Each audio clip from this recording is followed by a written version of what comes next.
नमस्कार दोस्तों, मैं राहुल आप सभी का मंथन में स्वागत करता हूं। 71वें बीपीएससी मेंस आंसर राइटिंग का जो सीरीज था हमारा वो ऑलरेडी प्रारंभ हो चुका है। यदि आप लोग हमारे चैनल से नहीं जुड़े हैं तो जल्दी से जुड़ जाइए। बहुत ही बेहतरीन आंसर्स के साथ में, कंटेंट के साथ में आप लोगों के पास में उपलब्ध रहूंगा मैं। और आज के इस सेशन की अगर मैं बात करूं तो भारत में जल संकट को हम लोग कवर करने वाले हैं और ये बहुत ही हॉट मुद्दा है, पर्यावरण से जाकर के भी जुड़ जाएगा। साथ ही साथ अगर हम लोग बात करेंगे तो यहां से हम लोग अगर देखें तो जीएस पेपर 1 के करंट अफेयर से भी ये टॉपिक आपका जाकर के जुड़ेगा। तो क्या है जल संकट, किस प्रकार से हम लोग अपने आंसर में इसको फ्रेम कर सकते हैं, डेटा हो गया हमारा, चार्ट हो गया, टेबल हो गया, क्या क्या चीज हम लोग बना सकते हैं, भारत के मैप में कौन से ऐसे एरिया हैं जहां जल संकट की स्थिति उत्पन्न हुई है, सारे चीजों को हम लोग यहाँ पे एक साथ में देखने वाले हैं। सेशन मजेदार होने वाला है और आंसर के लिए तो बहुत ही परफेक्ट कंटेंट के साथ में अवेलेबल हूं मैं यहाँ पे। तो अगर हम लोग बात करेंगे तो ध्यान रखिएगा, भारत जो है दुनिया की लगभग 18% आबादी, लगभग 17.5% जो आबादी है वो भारत में निवास करती है। ध्यान रखिएगा, तो लगभग 18% जो आबादी है उसका घर है। लेकिन अगर हम लोग बात करेंगे कि मीठे पानी के संसाधन भारत में कितने प्रतिशत है, तो केवल 4% संसाधन जो है वो मीठे पानी का है और 18% की आबादी को हम लोग ये पानी मुहैया करवा रहे हैं। तो बड़ा इंपॉर्टेंट है जल संकट के लिए ये डाटा आपके पास में। इसके अतिरिक्त अगर हम लोग बात करें तो नीति आयोग का कहना है कि भारत अपने इतिहास के सबसे भीषण जल संकट का सामना कर रहा है। ये ध्यान रखिए, बड़ा इंपॉर्टेंट पर्यवेक्षण है जो नीति आयोग है हमारा उसका। साथ ही साथ यदि उसका कहना है कि यदि जल्दी से समाधान नहीं खोजा गया तो आने वाले समय यानी कि 2030 तक जो जल की मांग होगी वह आपूर्ति से दोगुनी हो जाएगी। ये दोनों डेटा आप अपने आंसर में देने का प्रयास करेंगे। अगर हम लोग बात करेंगे वर्ल्ड रिसोर्सेज इंस्टीट्यूट का तो उसका कहना है कि 54% जो इंडिया का ग्राउंड वाटर जो है वो डिक्रीज कर रहा है। ये ध्यान रखिएगा, 54% एक बहुत बड़ी संख्या है और अगर हम लोग बात करेंगे तो आधे से भी अधिक हो जाता है ये जो कि हमारा ग्राउंड वाटर जो है वो डिक्रीज कर रहा है। अगर हम लोग बात करेंगे कि सीवियर एरिया कौन कौन से है तो याद रखना है हमें, ये हमारा जो पश्चिमी एरिया है भारत का ये सर्वाधिक प्रभावित एरिया है। बड़ा इंपॉर्टेंट है, आप इस मैप में भी दर्शा सकते हैं किस प्रकार से, तो यहाँ पे हम लोग दर्शा सकते हैं। गंभीर संकट की स्थिति अगर हम लोग देखें तो अगर हम लोग बात करेंगे तो हमारा जो पश्चिमी एरिया है, साथ ही साथ दक्षिण भारत का हिस्सा गंभीर जल संकट का सामना कर रहा है, या ध्यान रखिएगा। और यही वो एरिया है जहां पर जो जल दोहन है ये भारत में सर्वाधिक मात्रा में किया जाता है। वहीं अगर जल गुणवत्ता की अगर हम लोग बात करेंगे तो उसमें भी काफी ज्यादा प्रदूषण दिखाई देता है और विशेष रूप से बात करेंगे तो आर्सेनिक प्रदूषण, आर्सेनिक और फ्लोराइड की जो समस्या है ये भारत के पूर्वी हिस्सों में एग्जिस्ट करती है। विशेष रूप से अगर बात करेंगे तो ध्यान रखिए, गंगा और ब्रह्मपुत्र का जो रीजन है, एक तो आपका बिहार हो गया, दूसरा पश्चिम बंगाल हो गया और साथ ही साथ हमारा जो असम का एरिया है वो बेसिकली हमारा आर्सेनिक और फ्लोराइड की समस्या से ग्रसित है। ये भूजल की समस्या है, ये ध्यान रखिएगा। और अगर हम लोग बात करेंगे तो ये जो एरिया है गंगा और ब्रह्मपुत्र तथा उसकी सहायक नदियों का एरिया, यहाँ पे आर्सेनिक और फ्लोराइड अत्यधिक मात्रा में भूमिगत जल को प्रदूषित कर रहा है। और पेयजल उपलब्धता की अगर हम लोग बात करेंगे तो विशेष रूप से हमारा जो हिमालयी राज्य है, जो हमारा उत्तराखंड हो गया, हिमाचल प्रदेश हो गया, या उत्तर प्रदेश का जो बेल्ट हो गया हमारा पूर्वी उत्तर प्रदेश वगैरह में अगर हम चले जाते हैं, या उत्तर पूर्वी जो राज्य है वहां पे पेयजल की जो उपलब्धता है वो काफी बेहतर बनी हुई है। विशेष रूप से अगर बात करेंगे तो हिमालयी रीजन्स में, तो यहाँ ध्यान रखें। लेकिन यहाँ सबसे बड़ा केस स्टडी है कि हम लोग बात कर रहे हैं कि पेयजल उपलब्धता हिमालयी राज्यों में बेहतर है, लेकिन जब बात करते हैं एक केस स्टडी की तो ध्यान रखें केस स्टडी में हम लोग बेंगलुरु को लेकर के चलते हैं और यहाँ पर डे जीरो की आशंका बताई जा रही है, यानी वह दिन जब लोगों को उनके उपयोग के लिए पानी उपलब्ध नहीं होगा, डे जीरो कहा गया है। वहीं यूनाइटेड नेशंस की एक रिपोर्ट है कि विश्व के 11 जल संकट ग्रस्त शहरों में दूसरा स्थान बेंगलुरु का है, पहला ब्राजील के साओ पाउलो का है। ध्यान रखिएगा, ब्राजील का साओ पाउलो जो है ये विश्व के 11 सबसे जल संकटग्रस्त शहरों में पहला स्थान रखता है। वहीं आपका भारत का कर्नाटक की राजधानी बेंगलुरु जो है वो दूसरे स्थान पर है। यहाँ ध्यान रखिएगा, एक हिमालयी राज्य है, शिमला, वहां भी 2017-18 में जल संकट की समस्या उत्पन्न हो गई थी। अब यहां पर अगर हम लोग बात करेंगे बेंगलुरु को केस स्टडी रख करके, तो ध्यान रखिएगा कि अगर हम इस बेंगलुरु के वाटर बोर्ड की अगर बात करेंगे तो वहां पर उसका कहना है कि 1400 मिलियन लीटर प्रत्येक दिन पानी की आवश्यकता होती है, जो कि ये कावेरी जल नदी से उपलब्ध करवाई जाती है बेंगलुरु शहर को 1400 मिलियन। और उसके बाद यहाँ पे कहा गया है कि 1900 मिलियन जो पानी है वो आवश्यकता होती है प्रत्येक दिन इस बेंगलुरु शहर को। ये ध्यान रखिएगा, 1400 मिलियन कावेरी नदी से उपलब्ध कराई जाती है और 1900 मिलियन की आवश्यकता है बेंगलुरु शहर की। लेकिन कहा गया है कि 2018 से लेकर के 31 तक की अगर बात करेंगे तो इसमें काफी ज्यादा वृद्धि हुई है। 2021 की जब बात करेंगे तो 3800 मिलियन लीटर पर डे पानी की आवश्यकता होगी बेंगलुरु शहर को। तो ये कहां से उपलब्ध हो पाएगा, किस प्रकार से उपलब्ध हो जाएगा, यह एक बहुत बड़ी समस्या की स्थिति उत्पन्न हो रही है। वहीं अगर बात करेंगे बेंगलुरु की तो 80% जो है सरफेस वाटर बॉडी जो है बेंगलुरु शहर का, मेट्रोपॉलिटन शहर का 1990 से उसमें गिरावट दर्ज की गई है। और अगर बात करेंगे 1800 ईस्वी में जो बेंगलुरु का इंटरकनेक्टेड वाटर बॉडीज था वो लगभग 1452 था, जो वर्तमान में 194 2018 में 194 ही बच गया। क्योंकि हम लोगों ने क्या किया कि तालाब हो या प्राकृतिक सरोवर हो या कोई बड़ा सा वाटर बॉडीज है उसको ढक करके हम लोगों ने हाई राइज बिल्डिंग्स का निर्माण कर दिया अपने लोभ के कारण से। तो एक जगह हमारा पारिस्थितिकी भी यहाँ पर प्रभावित हुआ और दूसरी तरफ हमारा जो water body, natural water bodies था वो बिल्कुल ही समाप्त हो गया, जिसके कारण यह जल संकट की समस्या बेंगलुरु में उठ खड़ी हुई है। अब बात करेंगे जल संकट की परिभाषा की, तो ध्यान रखिएगा जल संकट की परिभाषा के विषय में बोला गया है कि वह स्थिति जब किसी क्षेत्र में उपलब्ध सुरक्षित पेयजल उसकी मांग से कम हो। यहाँ पर ध्यान रखिएगा शब्द का उपयोग किया गया है सुरक्षित पेयजल, यानी वो पेयजल कैसा होना चाहिए, पीने में सुरक्षित होना चाहिए, उसमें किसी प्रकार की मिलावट ना हो, उसकी गुणवत्ता बेहतर हो। तो ये ध्यान रखना है। विश्व बैंक का मानक है कि यदि प्रति व्यक्ति वार्षिक उपलब्धता 1000 घन मीटर से कम जल हो तो वह आपका जल संकट के परिभाषा के अंतर्गत आ जाएगा। वहीं भारत की स्थिति 2021 में देखें तो यहाँ पर 1486 घन मीटर वार्षिक प्रति व्यक्ति जल की उपलब्धता थी और ये भारत जल संकट की श्रेणी में उपस्थित हो गया था। अनुमान लगाया गया है कि 2050 तक 1486 घन मीटर से घट करके केवल 1140 घन मीटर प्रति व्यक्ति वार्षिक जल भारत में उपलब्ध रह पाएगा।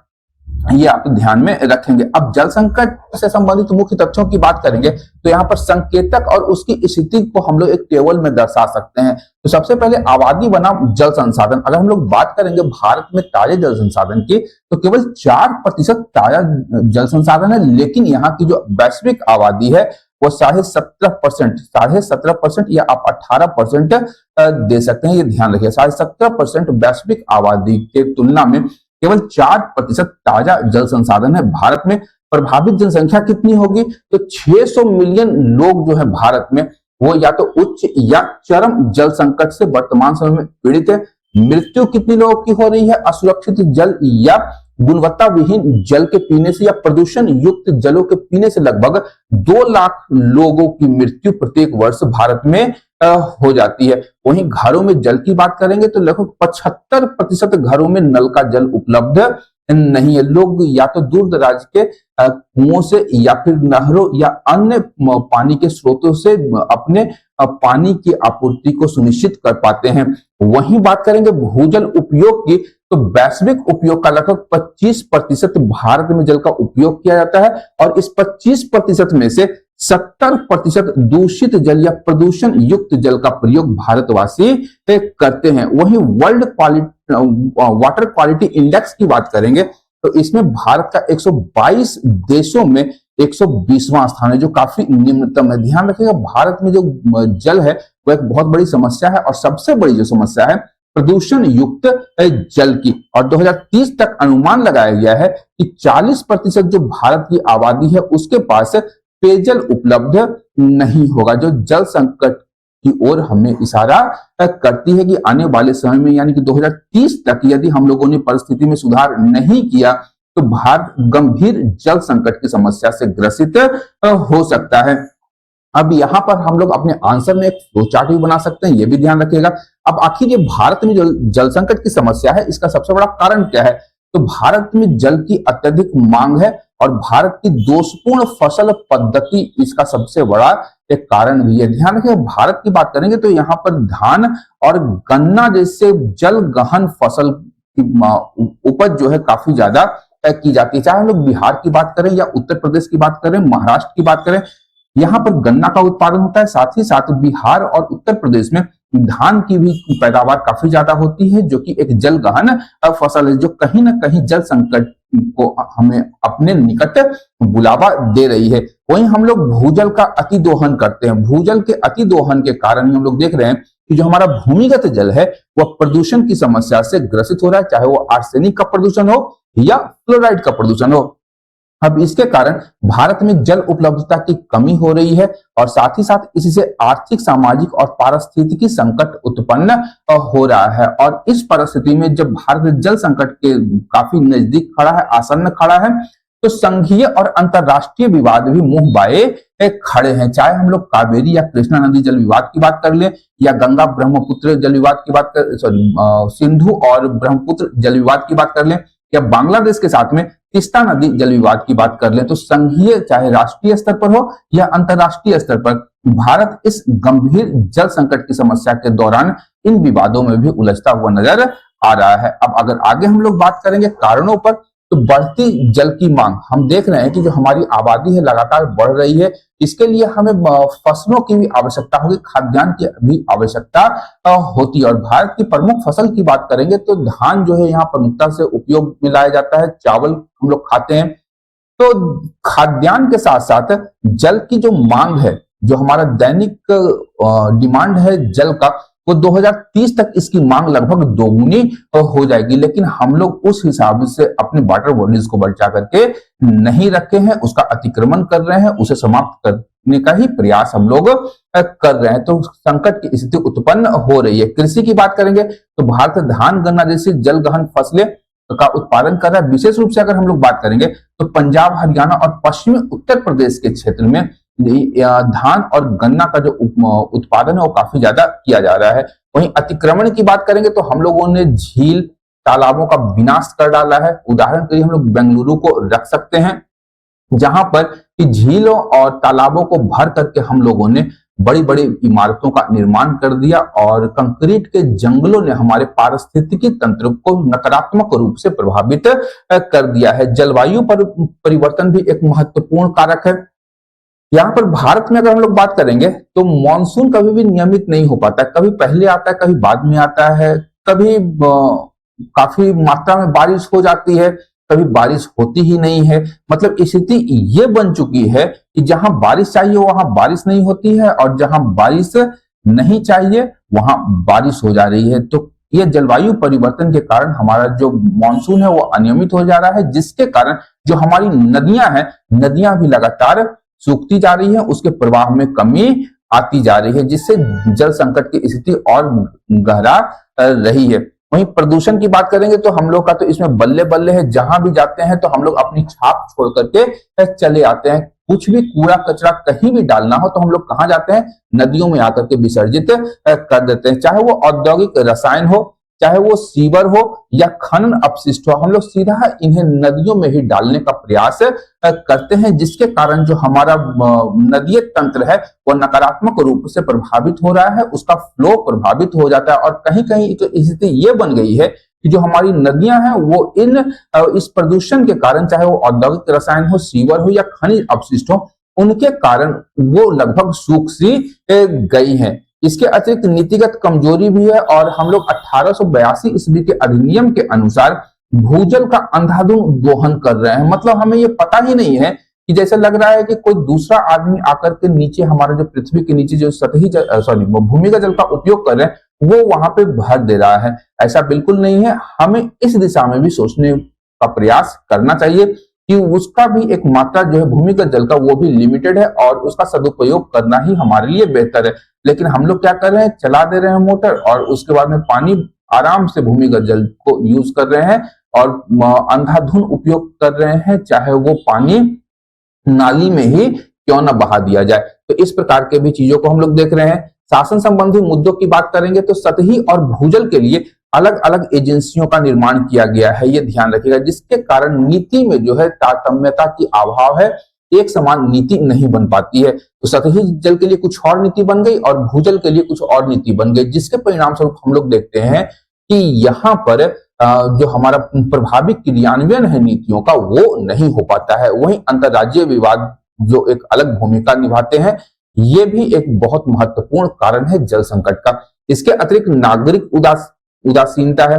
हम लोग क्या करते हैं, पानी को मुफ्त मान लेते हैं और इसका जो उपयोग करते हैं, तो अगर हम लोग बात करेंगे, अगर लोग मग की बात करेंगे तो ध्यान रखिएगा, एक मग के स्थान पर एक बाल्टी पानी जो है हम लोग यूज कर डालते हैं और समझते हैं कि ये तो मुफ्त है और ये हमारा है, तो हम जितना चाहे उतना उपयोग कर सकते हैं। इसका फालतू में हम लोग अपव्यय करते रहते हैं, ये ध्यान रखिएगा। और सबसे बड़ा चीज है कि हमारे पास में जागरूकता की एक कमी है कि कितना उपयोग करना चाहिए जो हमारे लिए उपयोगी हो और आने वाले भविष्य में भी वो हमारी जो पीढ़ी है वह भी उपयोग कर पाए। तो इस प्रकार की उदासीनता के कारण भारत में जल संकट काफी ज्यादा गहरा गया है। अब इसका प्रभाव क्या हो सकता है, तो ध्यान रखिएगा कि प्रभाव की जब बात करेंगे तो चारों ओर इसका प्रभाव पड़ेगा, ना सामाजिक स्तर पर पड़ेगा, पारिस्थितिक स्तर पर पड़ेगा, आर्थिक स्तर, चाहे संघीय संबंध हो या अंतरराष्ट्रीय संबंध हो, सभी के ऊपर इस जल संकट का प्रभाव पड़ता हुआ दिखाई दे रहा है। आर्थिक स्थिति की बात करेंगे तो विश्व बैंक का कहना है जो भारत की जीडीपी है उसमें 6% की गिरावट दर्ज की जा सकती है। अब जल संकट उत्पन्न हो जाएगा, जल ही नहीं रहेगा, तो हमारे लिए खाद्यान्न का उत्पादन किस प्रकार से होगा, तो कृषि उत्पादन भी हमारा घट जाएगा और हमारा जो उद्योग क्षेत्र है वह भी नकारात्मक रूप से प्रभावित होगा, क्योंकि उद्योग के लिए जो जल है वो उपलब्ध नहीं हो पाएंगे। तो हमारा ओवरऑल जो इकोनॉमिक इंडाइसेस है वो हमारा नीचे गिरता हुआ दिखाई दे जाएगा। पारिस्थितिकी की बात करेंगे तो विभिन्न प्रकार की जो प्रजातियां हैं वो विलुप्त हो जाएंगे। आर्सेनिक और भारी धातुओं के प्रदूषण होगा हमारे वाटर रिसोर्सेज में और हमारे जो जैव विविधता है उस पर खतरा उत्पन्न होगा, नकारात्मक रूप से प्रभावित होगी, जिससे कहीं ना कहीं हम लोग भी आसानी से प्रभावित होते हुए दिखाई देते हैं। सामाजिक प्रभाव की बात करेंगे तो स्वास्थ्य संकट हमारा गहरा सकता है। स्वास्थ्य के ऊपर हमें अत्यधिक खर्चा करना पड़ता है और वहां पे हमें और ज्यादा खर्चा करना पड़ेगा। साथ ही साथ शिक्षा से वंचित लड़कियां और गरीबी चक्र फिर से गहरा सकता है, जिसके परिणाम स्वरूप क्या होगा कि जो हमारा सामाजिक ताना बाना है उसमें एक उथल पुथल की स्थिति उत्पन्न हो जाएगी, ये ध्यान रखिएगा। और जो जिस समावेशी विकास या इंक्लूसिव ग्रोथ की हम लोग बात करते हैं उसमें फिर से हम लोग पिछड़ते हुए दिखाई देते चले जाएंगे। संघीय संबंधों की बात करेंगे तो कावेरी कृष्णा जैसे नदी जल विवाद लगातार बढ़ते रहेंगे और विभिन्न राज्य जो हैं अपने निवासियों के लिए जल को बचा करके रखेंगे और अगले राज्य को वो उपलब्ध जल नहीं करवा पाएंगे, जिससे विवादों में और ज्यादा वृद्धि होगी। और भारत की बात करेंगे तो भारत में विभिन्न राज्य हैं और इन राज्यों से होकर के बहुत सारी महत्वपूर्ण नदियां प्रवाहित होती हैं, इसमें गंगा के साथ साथ ब्रह्मपुत्र नदी भी शामिल है। इसके अतिरिक्त यहाँ हमें ध्यान रखना होगा कि इन नदियों में भविष्य में किसी प्रकार का कोई विवाद अंतर्राज्यीय विवाद उत्पन्न न हो, तो इसके लिए हमें जल संरक्षण को बढ़ावा, उसके संवर्धन को बढ़ावा देना होगा। अंतरराष्ट्रीय भी तनाव बढ़ सकते हैं, जैसे सिंधु जल संधि की बात कर लें हम लोग, ब्रह्मपुत्र नदी पर तनाव उत्पन्न होगा, या तीस्ता नदी जो कि बांग्लादेश के साथ में हमारा अनसुलझा विवाद है, तो उस पर भी विवाद गहरा सकता है और इससे विभिन्न देशों के साथ, चाहे वो चीन हो, चाहे वो पाकिस्तान हो या बांग्लादेश हो, उनके साथ हमारे जो संबंध हैं और भी ज्यादा खराब हो सकते हैं। तो इससे ये जल संकट के ये प्रभाव हो सकते हैं। अब यहाँ पे हम लोग वाटर स्कार्सिटी साइकिल को एक डायग्राम में भी शो कर सकते हैं अपने आंसर में। क्या क्या दिखा सकते हैं, तो जलवायु परिवर्तन के कारण जल के मांग में काफी ज्यादा वृद्धि हो सकती है, जिसके कारण हम लोग क्या करेंगे, भूमिगत जल का दोहन करना शुरू करेंगे, जिससे भूमिगत जल जो है उसमें ह्रास या उसमें कमी होगी। हम लोग जल निकाय का अतिक्रमण कर रहे हैं लगातार, चाहे मकानों का निर्माण करके या अन्य किसी कारण से।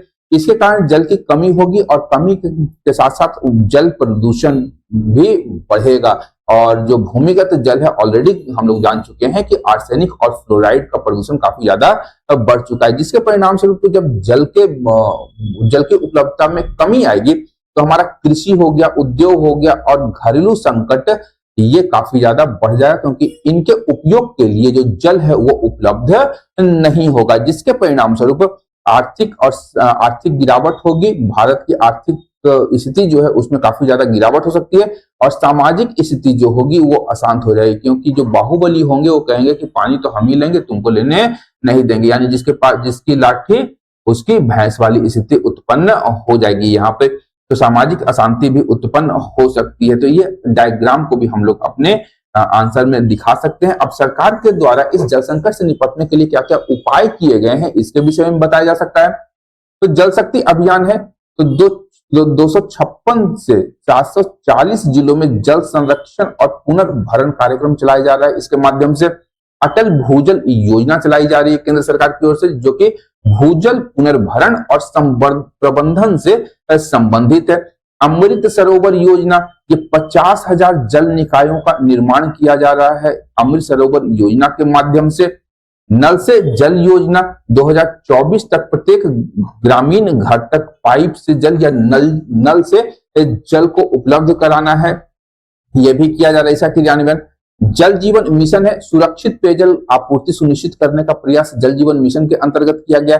नमामि गंगे एक बड़ा महत्वपूर्ण कार्यक्रम है गंगा नदी को प्रदूषण मुक्त करने के लिए, और इस कार्यक्रम के माध्यम से प्रदूषण नियंत्रण और नदी संरक्षण का कार्य किया जा रहा है, ये ध्यान रखिएगा, बड़ा इंपॉर्टेंट योजना है।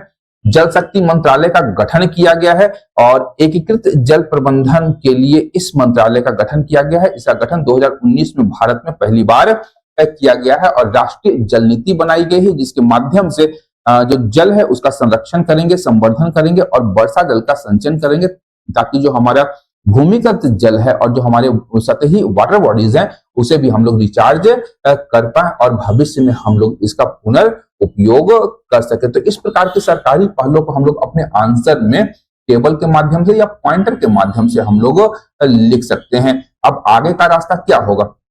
अब सबसे महत्वपूर्ण है, यहाँ एक चीज याद रखिएगा, नल जल मिशन जिसे मैं लास्ट में बताऊंगा, इसमें एक समस्या उत्पन्न हो गई है और हो सकता है कि आने वाले दिनों में बहुत सारे शहरों में इस प्रकार की समस्याएं आप लोगों को दिख जाएंगी। तो नल जल मिशन में एक ध्यान रखेगा पाइप, बस इसे मैं लास्ट में कवर करूंगा 8वें पॉइंट के रूप में। तो जल संरक्षण और पारंपरिक तकनीकों का उपाय करना होगा। अब हम लोग देखते हैं कि अगर कोई पहाड़ी एरिया है, वहां की जो पारंपरिक तकनीकें हैं वो मैदानी क्षेत्रों के लिए लाभकारी सिद्ध नहीं हो सकती है। तो स्थानीय स्तर पर जो पारंपरिक तकनीकें हैं जल संरक्षण की, उसका उपयोग करना हमें प्रभावी दिखाई देता है। अब वर्षा जल संचयन हम लोग कर सकते हैं विभिन्न माध्यमों से।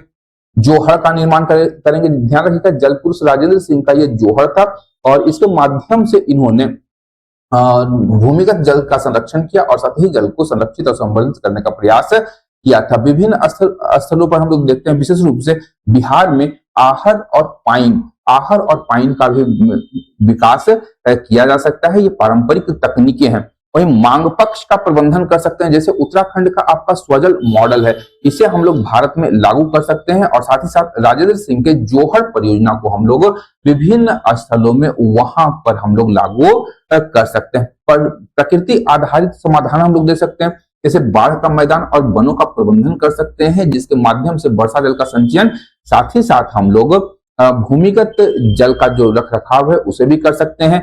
नदी बेसिन प्रबंधन योजना हम लोग लागू कर सकते हैं, इसे नदी जोड़ने की पहल भारत में चलाई जा रही है। साथ ही साथ पर्यावरणीय संतुलन को भी हमें बना करके चलना होगा और नदियों को आपस में जोड़ने से क्या लाभ हो सकता है कि वैसे क्षेत्र जहां पर पानी की उपलब्धता कम है, उन क्षेत्रों से जहां पानी की उपलब्धता अधिक है वहां पे पानियों को पहुंचाया जा सकता है। इसके बहुत सारे आपका योजनाएं भारत में संचालित भी की गई हैं।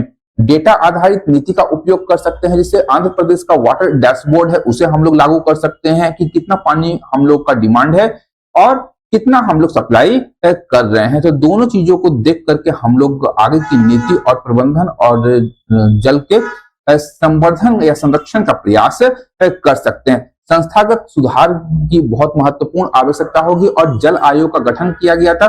मिहिर शाह समिति ध्यान रखिएगा, जल प्रबंधन के लिए एक बनाई गई समिति थी। इसने सिफारिश की थी कि CWC और CGWB को मिला करके एक नेशनल वाटर कमीशन का निर्माण किया जाए और यह जो संस्था होगी, ये चाहे वो सतही जल हो या ग्राउंड वाटर हो, दोनों के लिए एक समान नीतियों का निर्माण करेगी, जिससे हमारे जो नीति में एक रूपता बनी रहेगी। साथ ही साथ सामुदायिक भागीदारी को लेकर के चलना होगा। PPP मॉडल पे हमें विभिन्न योजनाओं का निर्माण करना होगा और सबसे महत्वपूर्ण कि हम भारतीयों में जागरूकता की स्थिति उत्पन्न करनी होगी, जो बहुत ही महत्वपूर्ण है। ये नहीं कि हम लोग नाली में पानी बहाए जा रहे हैं, हम लोग नाली में पानी बहाने में बहुत ही माहिर इंसान है, ये ध्यान रखिएगा। अगर एक मग की आवश्यकता है तो बाल्टी भर पानी यूं ही हम लोग बर्बाद कर देते हैं। तो जागरूकता भी हमें बढ़ाना होगा। साथ ही साथ एक ध्यान रखिएगा, नल जल मिशन बहुत इंपॉर्टेंट है। हम लोग देखते हैं अक्सर शहरों में कि जो नल का जो पाइपलाइन है वो पाइपलाइन फटा हुआ है और इससे पानी का जो होता है रिसाव होता रहता है। तो इन पाइपों को ससमय हमें उचित इसे ठीक करना होगा और जो लीकेज है, लीकेज को समाप्त करना होगा, क्योंकि लीकेज जो है सबसे बड़ी समस्या होगी। और अगर हम लोग सारी नीतियों को लागू भी कर देते हैं और इस लीकेज को सही समय पर दुरुस्त न किया जाए तो हमें जल संकट की समस्या का समाधान नहीं मिल सकता है। तो नल जल मिशन के अंतर्गत जो पेयजल योजना है पाइपों के माध्यम से उपलब्ध कराई जा रही है और इन पाइपों का समुचित और ससमय रखरखाव करने की महत्वपूर्ण आवश्यकता होगी, अन्यथा जो हमारा उद्देश्य है वह उद्देश्य फलीभूत नहीं हो सकता है। तो ये भी हम अपने आंसर में अपने डाल सकते हैं और अंत में निष्कर्ष में लिख सकते हैं कि जो भारत का जल संकट है वह अत्यधिक दोहन, प्रदूषण, जलवायु परिवर्तन और कुप्रबंधन से उपजा हुआ एक महत्वपूर्ण संकट है।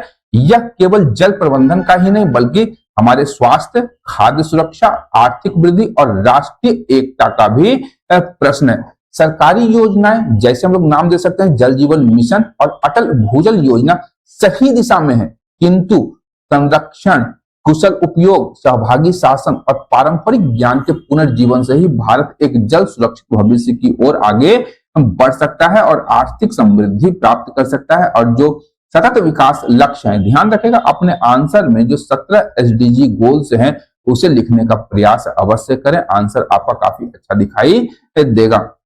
तो जो हमें हमारा जो सतत विकास लक्ष्य है उसे भी हम लोग प्राप्त कर सकते हैं। तो यहाँ पर हम लोग अपना आंसर इंट्रो के साथ स्टार्ट करेंगे, बॉडी पार्ट में सारा कुछ दे करके अंत में एक निष्कर्ष छोटा सा दे करके हम अपने आंसर को समाप्त कर सकते हैं। फ्री PDF चाहिए होगा तो मेरे टेलीग्राम चैनल को ज्वाइन कर लीजिए, वहां पर मैंने डिस्क्रिप्शन में मैंने इसका लिंक ऑलरेडी दिया हुआ है। तो आज के इस सेशन के लिए इतना ही, मिलते हैं हम लोग कल नेक्स्ट सेशन में। तब तक के लिए धन्यवाद, देखते रहिए मंथन, क्योंकि मैं इस प्रकार के वीडियोस लाता रहता हूँ।